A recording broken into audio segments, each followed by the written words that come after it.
Hey, Galina here. It's nice to meet you and have this opportunity to share a little bit about what my students and clients find very helpful when they're dealing with similar symptoms to the ones that you share.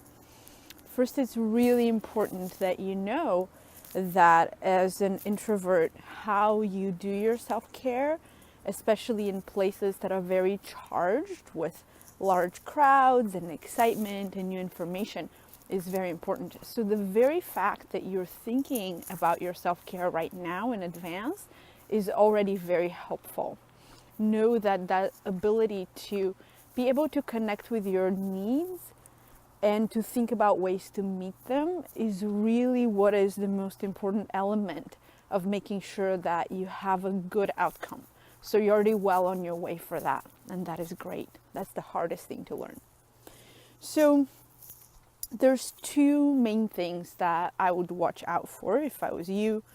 One is to make sure that you bookend your days in ways that help you feel good within yourself and feel settled. If you have a morning ritual that helps you, something that you do when you're at home, it would be really nice to continue doing it while you're there. If you have a journal or a book that you read from, or a little mindfulness practice or a prayer practice, writing, anything that you do maybe first thing in the morning. Maybe you have a drink that you drink at home, like a tea or a coffee. Maybe you have a little ritual with looking outside and connecting with nature.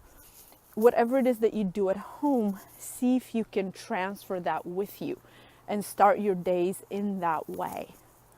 Make sure that you leave lots of time in the morning before you start, so you have plenty of chances to hydrate, have food. You want to keep your energy stable when there's a lot of attention that's being required of you. I'm imagining you'll be listening to presentations and taking part in workshops, and all this is extra brain power. So you want to make sure that if you are in the habit of having breakfast, that you have your breakfast and you're well nourished. Make sure that you drink lots of liquids throughout the day. You have some snacks with you so that you can keep your energy stable. Also, at the end of your day, think of that bookend thing. Whatever it is that you do at home to end your day that helps you feel like you've closed your day, whether it's looking back and thinking, what is it that you're grateful for? Or journaling, or a little prayer, or a shower, or a special evening drink. Whatever it is at home that you use to close your day, go ahead and close your day the same way. It's important to have some permanence, something that reminds you of your environment at home and your rituals at home as you go to this other place if you're not going to be staying home. If there's any objects that you like at home that give you comfort and peace, it can be a blanket, a pillow, a scarf. Some of my clients and students bring like a stuffed toy with them. Anything that you like. It can be a bracelet, a piece of jewelry, a favorite object of some sort from home. Bring that with you. Sometimes just having that object with you helps you settle and know that you're in a good place, that you feel safe.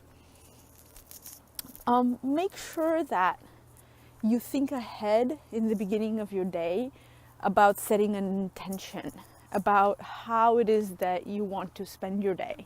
Whether you want to connect with one or two people personally instead of a large group. There's always people who prefer this one-on-one contact versus a large group.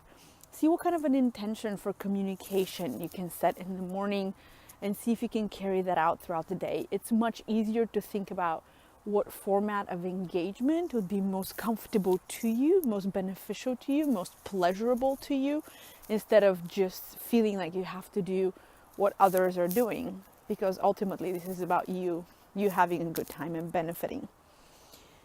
Once you are in the space where you're going, whether it's a conference room or a small workshop room or maybe a little bit of a cocktail space, whatever the spaces are that you're going, make sure that you arrive a little bit earlier so that you have time to look around and orient. Look at where the windows and the doors are.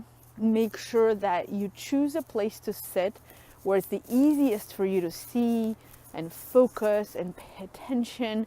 And that might be more up front or more in the back, whatever feels more natural and better to you. Note when other people take their seats next to you. If you don't necessarily like how it feels, you can get up and move. Don't feel like you're stuck just because you chose a place. Take lots of time to notice things around the room, the space that you're in that you enjoy seeing. It can be something pleasurable that's there, like a color, maybe the curtains, some flowers, decoration. Or it could be if there's nothing in the room that you enjoy looking at, see if you can bring a smell that you like or an object that you like. That same object comes up again that we talked about earlier, that you can look at and you can enjoy. If there's certain things like taking notes or drawing in a journal or in a notebook, or maybe even taking some time during the day to look at pleasurable sites and pictures online, whatever it is that gives you joy, do those things throughout the day continuously. Break up your day with pleasant moments. It can be a moment of sitting with a drink that you enjoy. It can be a moment of looking out the window. It can be a moment of checking in with a friend, maybe texting somebody, so that your day doesn't feel like is this run on one thing after the next, but there's a rhythm of paying attention and focusing, communicating, but then kind of having this rhythm of pulling away and doing your own thing. And then you can come back out into the world and then go back in and do your own thing. And that rhythm is normal and natural for most people. And you would be amazed to find out how many people are actually introverted, especially once you have some challenges with pain and syndromes. People are actually introverted and they override that all the time because they feel like it's expected of them to always be engaged and out there and spend a lot of energy. And that can really run you into the ground. That can really burn you out. And we don't want you to go there. So we want you to have the best possible time, make the most out of it, but also have these natural rhythms. Just like the inhale and the exhale, our engagement with the world has peaks and valleys. It has moments of going out and moments of going in. And if you ride those natural moments in a pleasant way, you will be way better regulated. And I have a sense that you will learn from this experience and you'll be able to kind of better adapt day to day to see, hey, what do I want the next day to be like?